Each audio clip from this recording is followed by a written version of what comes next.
Indeed, many such people actively want to be convinced of God's existence and would jump at the chance of entering into a relationship with him if they thought that he did. So go ahead and do it, Alex. Here's the thing. If Alex does fall in this category of God's resisting me, right? Basically. He just said that he would die for the chance to jump into a relationship. Go ahead and jump in, bro. The water's fine. Find him. Like, come and seek him, but also believe in him. Because if you believe in him, not necessarily that you have to live in that way, but if you believe in him, then he's going to show himself to you. Because he just said out of his own mouth that the psalm is talking about, the experience of believers, right? And he just said that he puts himself in the camp of non-believer. But he also puts himself in the camp of, God's resisting me. I'm not resisting God. God's resisting me, which is actually not true, obviously. But let's see what else he's got. But I'm seeing a flaw here, obviously. But no matter how hard they search, they simply find no answer forthcoming from the heavens. And this is the non-resistant non-believer. Formally, then, Schellenberg's problem of divine hiddenness can be stated as follows. Premise 1. If there is a God, he is perfectly loving, something I'm pretty sure Jonathan agrees with. Premise 2. If a perfectly loving God exists, non-resistant non-belief does not occur. Premise 3. Non-resistant non-belief does occur. 4. Therefore, no perfectly loving God exists, and the conclusion from the first premise is that therefore there is no God.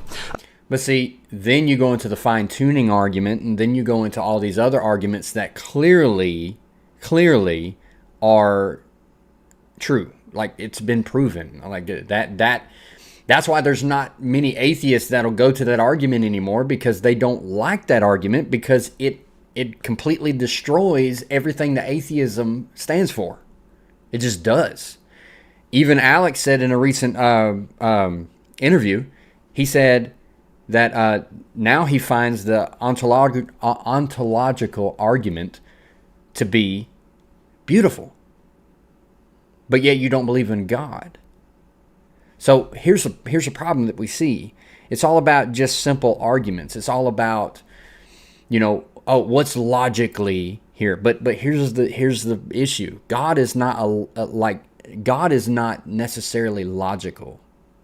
And what I mean by that is that it's not like, okay, so when Jesus calms the storm, or Jesus raises Lazarus from the dead, or any of those incredible miracles, scientifically that's impossible. So I'm not going to believe in that, because it's logically that doesn't make sense. Well, logically, right, God pretty much don't make sense, because it's almost like he's not going to reveal himself to certain people because they're not going to believe regardless. Okay? If God comes to you and shows himself to you and blinds you like he did Paul, you're not going to believe. The only reason Paul believed is because he believed in God. He was already a believer. He was just doing the wrong thing. So that's the thing. And plus, there was a bigger purpose to that. But I'm just saying, like, there's a bigger deal when it comes to belief and non-belief, where it's not just about arguments. It's about, hey, if this God is true, I want to try to understand him. And when I try to understand him, right, let me try to believe in him. Let me jump in. Let me go in. Because, again, we're going to get into Scripture and we're going to see what we can find. But I think this is it's incredibly flawed. It's terrible. Because once you come to this conclusion, then you got to go to the other conclusions that you simply, as an atheist, cannot prove. You can't. A loving God, like the Christian God, would surely not refuse any willing person from developing a relationship with him. And so if somebody is truly non-resistant and open to receiving God's grace, we should expect them to receive it. Thus, Schellenberg's assertion that if God exists, then non-resistant non-belief does not exist. The question, then, Is there such a thing as non-resistant non-belief, a non-resistant non-believer? To which all I can really say is, nice to meet you. The last time I debated Jonathan a number of years ago, when I was just a few months out of being a teenager, I said that even if I found Christianity to be true, I still wouldn't want to worship the God that it promotes. I now, since then, have realized how irrational and self-defeating this assertion is, and stand before you today as an example of a non-resistant non-believer. I think it would be great if God existed. I really do. I would absolutely love to escape death. I would relish being the recipient of unconditional love. Less selfishly, I would love to be able to worship that which deserves to be worshipped. I just don't think it's true. Okay. So again, that's the problem that we're finding ourselves in. Okay, is that, you don't want it to be true. So in your head, it's not going to be true. Because, and again, nothing will be able to persuade you, because it will always come back to, okay, well, I just dreamed this crazy dream last night that I actually saw God, but then you're going to start going back to the arguments and saying, well, how about this, or how about this, or how about this? That's the problem with being too critical, okay? And even Christians are too critical sometimes. I have a few in mind, but it's just a problem where you just don't let go, and it's kind of like a Pentecostal way of thinking, right? Let go and let God, right? But the problem that we find ourselves in is that you are a non-believer. You keep calling yourself a non-believer. You keep going against God, and God's not going to reveal to you himself that way, because you're not going to believe regardless. That's the problem we see. Now, try as I might, look where I can, I find no response, no hint, nothing. I don't choose to disbelieve in God any more than I choose to disbelieve in aliens, despite how much I might want them to. So when faced with a psalm like Psalm 139, I'm overwhelmed with a sense not of beauty and consolation, but envy and disappointment. Where can I go from your spirit? Where can I flee from your presence? Where can I go, I should ask in response, to find it? Of course, you cannot know my heart. You can't know if I'm truly as non-resistant as I claim, but I hope that my actions here might betray me. As a Catholic child, I was once an altar boy. I would serve the altar of engaging with religious arguments. I have explored arguments from contingency, from fine-tuning, from motion, from mathematics, from irreducible complexity and the alleged resurrection of Jesus of Nazareth. It may surprise my followers online that at university I visited numerous churches on the invitation of various friends. I spent hours talking with religious friends until the sun rose again, if you like. I attended Bible groups regularly too, which might surprise people as well. And in fact, I still do attend such groups. Just recently, I agreed to embark on a series of study of the wisdom literature, specifically reading it again in the hopes that this time I might finally feel a divine presence seen the lines. I moved into a house for a year with 2 devoutly Christian housemates, with the express intention of seeing if the obvious truth of Christianity and theism that people like to talk about can be found in the minutiae of daily life. I have looked, in other words, in a great deal of places. I read Athanasius and Anselm. I read Augustine and Aquinas.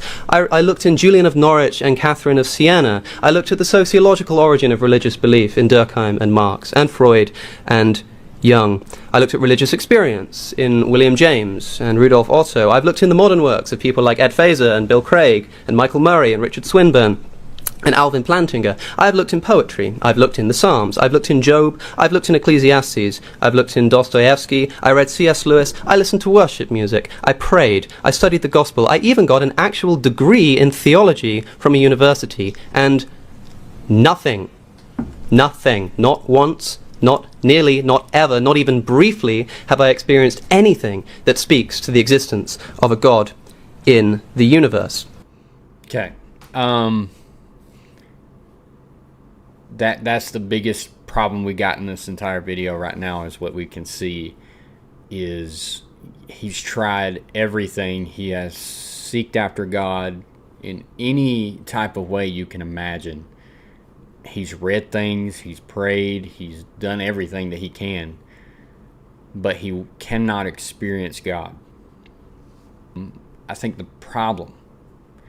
major problem here is that you have searched, but you're only searching for headspace, basically, right? You're searching for you're searching for God in more of a finite mind, okay? A carnal mind. And that's simply not how you're going to be able to find God, unfortunately. You're not going to find him in the ways that you want to find him. You're a smart guy, incredibly smart, great guy. I believe you are. I believe that you would be a great hang and all that. But what it really boils down to is that, yes, you are trying everything. You've tried everything, but the major problem here is that you're not trying in a spiritual type of way, okay? And what I mean by that is it's almost like, no, I'm not saying go on blind faith, but again, I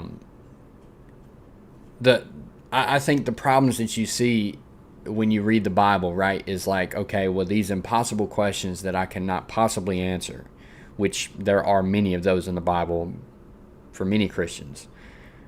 But it's not like you're taking those and you're saying, well,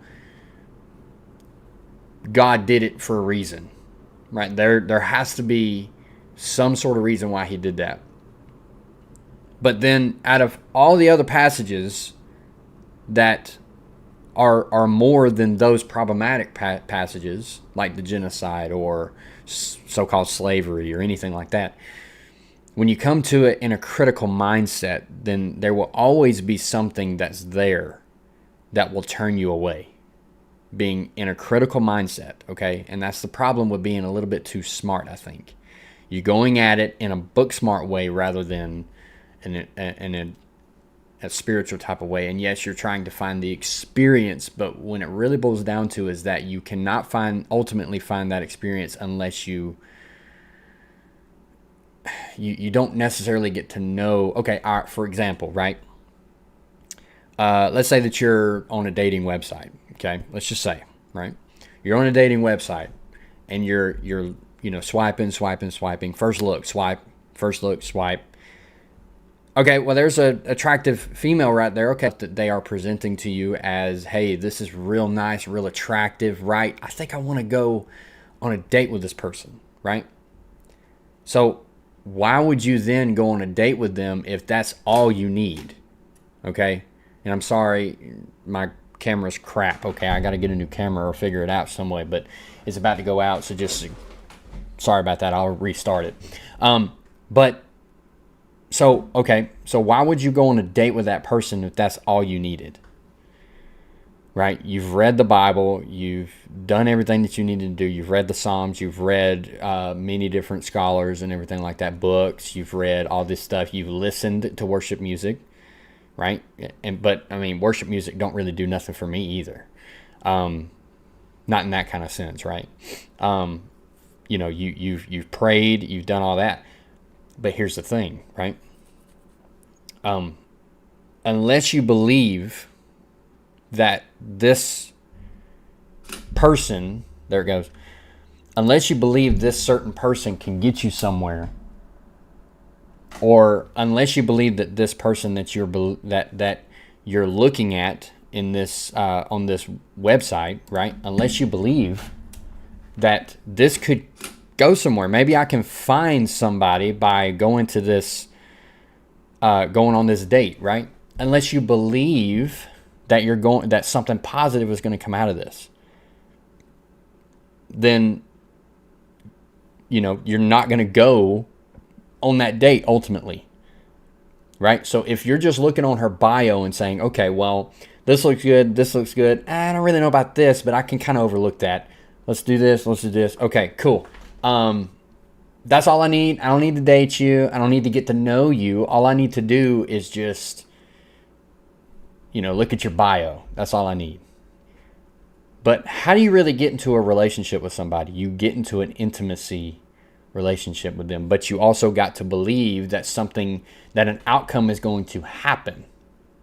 Okay, you got to understand that there is something you got to believe in a positive way that, hey, there's something going to come out of this relationship to then go out on this date.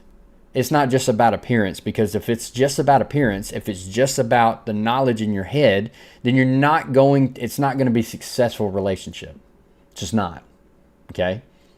The way that I got to know my wife is basically I got to know her by dating, by just talking to her, right? And so that's how you do that.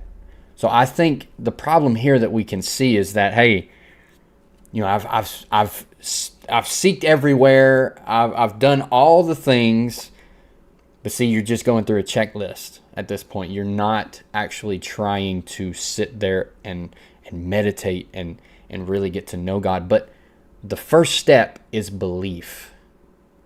The first step is belief. You think that you're going to get all these things and then it's going to make you believe, but actually it's the opposite. You believe and then you get all this. You believe and then you start to know God. You start to experience Him, and it starts becoming real to you.